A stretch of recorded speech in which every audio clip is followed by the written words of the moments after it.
parte de la salud mental es muy importante cuando también hablamos de personas migrantes, personas refugiadas, y en realidad para el pueblo de Aruba también, porque todos pasamos por momentos difíciles durante el tiempo del COVID y hubo el tema de isolación. La isolación puede hacer cosas muy malas en la mente de uno, y si uno no tiene a personas o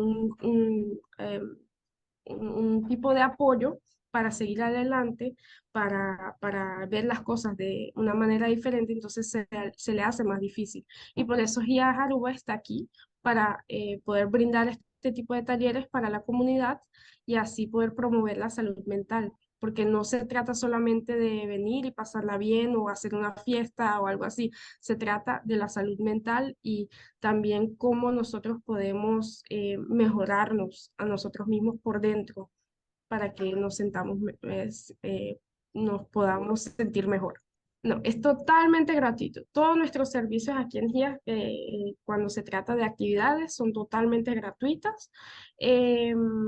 Los cupos son limitados, pero todavía tenemos cupo. Entonces, les sugiero a las personas que manden un mensaje por medio del el 730-7769, ese es el número que está aceptando las registraciones.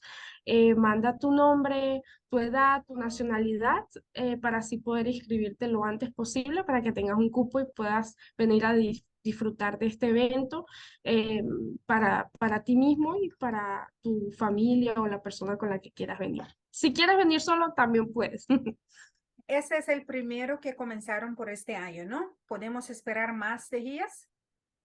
Claro, claro, no, vienen muchos proyectos, no lo voy a mencionar todos porque ahí vienen. Sí, lo que les puedo sugerir es que sigan nuestro Facebook, nuestro Instagram es Guías Aruba. Por ahí siempre informamos a la comunidad sobre diferentes eventos, campañas, sobre diferentes temas que vemos que son temas que tenemos que hablar sobre ellos. Entonces, para informarse un poco más sobre guías, síganos por nuestras redes sociales y evento, el taller sobre el autoestima y el amor y valor propio va a ser el viernes 10 de febrero de 6 de la tarde a 8:30 de la noche aquí en el Centro Comunitario de Gías Aruba, que queda en LG Smith Boulevard 128.